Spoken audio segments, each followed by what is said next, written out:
Halo semuanya, selamat datang kembali di channel ini. Jumpa lagi dengan saya Vicky Himpong. Semoga kalian semuanya selalu dalam keadaan yang sehat. Kita akan membahas berita politik hari ini. Ada yang seru dan menarik teman-teman. Ada juga yang menggelikan. Kita akan segera bahas videonya supaya kalian semua nggak lama-lama penasaran. 100% yakin terus dan terus mimpinya pres ini. Jawaban berkelas Anies di Masjid UGM. Nanti kalau memilih lagi, milih yang benar.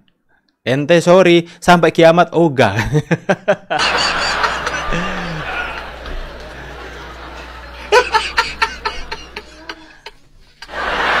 Ini manusia ini kebelet berkuasa sekali teman-teman ya.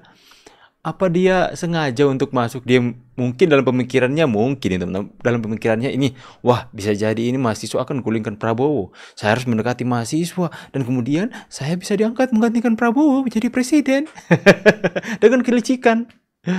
Aduh, masih saja kebeletnya berkuasa. Masih lamanya pres pak.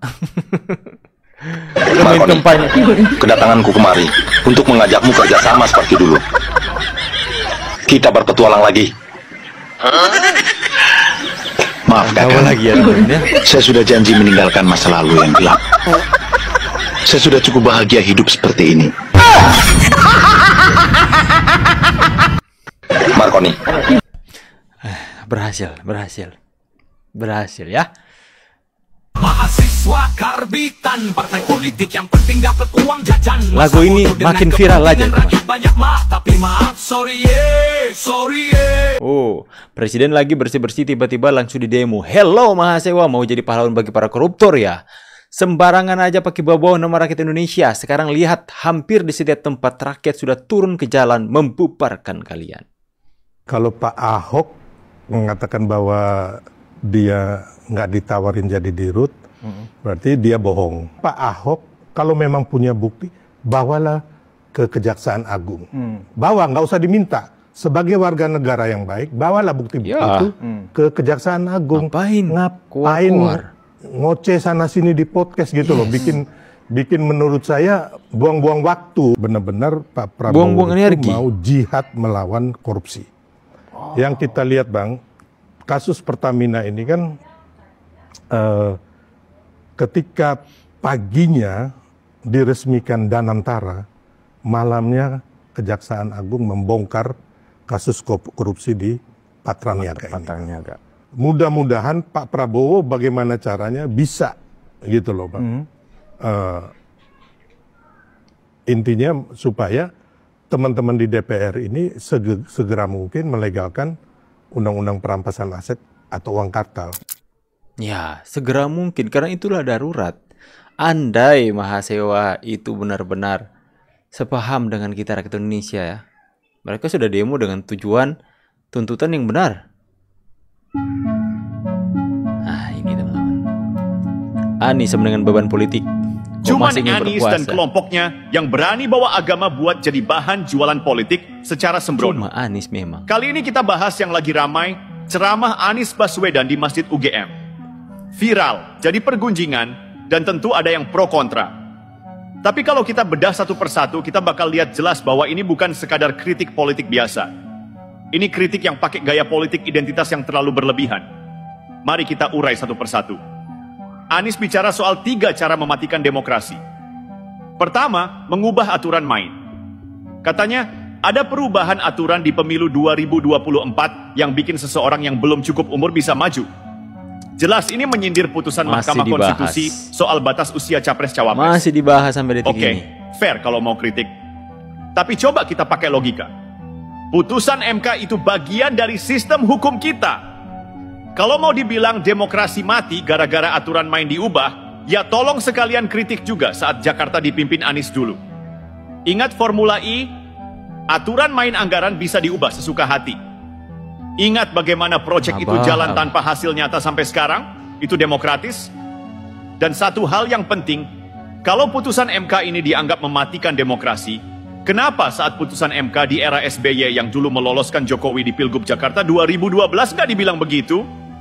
Kenapa standar ganda? Demokrasi itu bukan demokrasi kalau hanya dipakai saat menguntungkan sendiri. Kedua, Anies bilang demokrasi dimatikan dengan cara menyingkirkan lawan politik. Katanya dia nggak bisa maju di Pilkada Jakarta 2024. Lah, emang aturan mana yang melarang Anies maju? Masalahnya bukan aturan. Kalau kalian menyadari teman-teman ya, dua orang yang barusan menjadi sahabat ini yang dulunya bermusuhan, Ahok dan Anies. Kalau kalian menyadari dua-dua ini dalam waktu dekat dan dalam waktu yang cukup berdekatan ini sama-sama pansos teman-teman. Sama-sama karena mereka mulai berdup, kemudian mereka memanfaatkan situasi yang terjadi, ya, dan kemudian mereka mulai mencari sensasi. Dan sensasinya itu nggak baik teman-teman. Sensasinya itu mendapatkan banyak kritikan dari masyarakat. Sensasi itu dinilai buruk bagi masyarakat. Misalnya dari korupsi Pertamina, Ahok yang tiba-tiba muncul dengan narasinya yang teriak-teriak, marah-marah, mengaku dia mempunyai bukti. Nanti itu membuat masyarakat bertanya-tanya, lah Anda selama ini di mana? Kalau dari dulu Anda sudah punya bukti, kenapa tidak Anda utarakan, bukakan semuanya? Nanti di saat semua lagi viral, semua sudah ketahuan, baru Anda seperti pahlawan kesiangan yang hadir. Kemudian saya punya bukti begini. Bullshit kan teman-teman ya. Sekarang juga lagi rame, mahasiswa lagi demo-demo. Sini sana teman-teman. Muncullah si Anies dalam khutbahnya di masjid yang ternyata bukan mempidatokan hal yang baik, yang mengademkan, mempersatukan, tapi memecah belah. Bukan Anies namanya kalau nggak memecah belah. Dan itu kan viral menjadi kritikan. Mereka ini nggak sadar bahwa sensasi yang mereka hadirkan itu tidak baik. Apa yang mau mereka cari? Ketenaran kah? Elektabilitas kah? Ketika mereka berdua nanti mau dipasangkan menjadi capres dan cawapres mungkin. Nanti kita lihat ya teman-teman ya. Mungkin saja mereka ini akan dipasangkan. Apa mereka ingin? Kalian nggak akan dapat suara kalau cara kalian seperti ini. Masyarakat benci dengan cara kalian seperti ini. Ya, memakai bahkan tempat ibadah untuk kalian masih saja bawa-bawa soal apa yang kemarin, sekalipun yang dituduhkan mereka itu tidak berdasar dan tidak mempunyai bukti teman-teman. Ya, masih dibawa, masih memprovokasi masyarakat. Bagaimana mematikan demokrasi? Ya, kalau pilih yang benar ya nanti ya. Dia kan mau maju lagi teman-teman. Itulah yang mereka nggak sadari. Cara-cara mereka ini sudah terbukti nggak berhasil. Terbukti gagal mereka pakai itu di Pilpres ataupun di mana itu gagal, masih lagi mau terus melakukan hal-hal seperti ini. Gila. Anies jawab pertanyaan di Masjid UGM. Nanti kalau pemilu lagi pilih yang benar. Lah Anies sendiri orang yang nggak benar, lagi-lagi masjid dipakai yang nggak benar. Ini Imam Mahdi. Bukan Anies namanya kalau nggak pakai politik identitas ya. Masih jauh untuk pemilu. Tapi Anies sudah kampanye sendiri di masjid. Membuktikan udah gak sabaran nih. Udah kebelet berkuasa ini Anies ini teman-teman ya. Ada yang memberikan komentar, Pilpresnya diaman, kampanyenya di Indonesia. Sudah bawa. Pilih pribumi sendiri, jangan pilih Yaman. Untuk kemarin saya pilih Pak Prabowo dan jadi. Kalau sampai Anies atau Ganjar yang jadi presiden, terus bagaimana nasib bangsa dan negara ini? Hancur.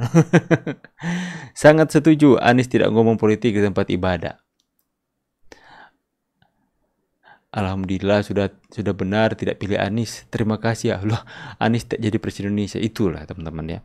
Makanya ada ungkapan syukur yang keluar dari hati masyarakat Indonesia. Ngeri sekali kalau antara Ganjar dan Anies yang terpilih. Kalau Anies yang terpilih, bisa-bisa itu ormas-ormas kayak HTI, FPI yang mau menjadikan negara ini negara khilafah bukan Pancasila, itu mereka akan tumbuh subur kembali di bumi pertiwi ini dan menjadikan negara ini seperti di Afghanistan sana. Bahaya teman-teman ya. Itu ngeri teman-teman kalau orang seperti Anies ini yang menggunakan agama untuk kepentingannya itu dan pengikutnya iya aja lagi teman-teman ya. Dan kemudian seperti Ganjar yang manut saja sama ketua partai yang dimana kalian lihat sekjennya saja sudah korupsi dan ada hal-hal yang buruk yang terjadi di dalamnya, itu ngeri. Makanya rakyat hari ini bersyukur Prabowo yang terpilih. Bagaimana kalau antara kedua itu Tuhan itu baik teman-teman. Kita mengucap syukur Tuhan itu baik, memilih pemimpin yang benar-benar pure untuk rakyat. Tidak, nggak kebayang. Pokoknya siapapun yang nyapres nanti, asal jangan mereka berdua. Tulis kolom komentar pendapat kalian. Kalian akan pilih dia? Saya pamit dulu, see you on the next video and God bless.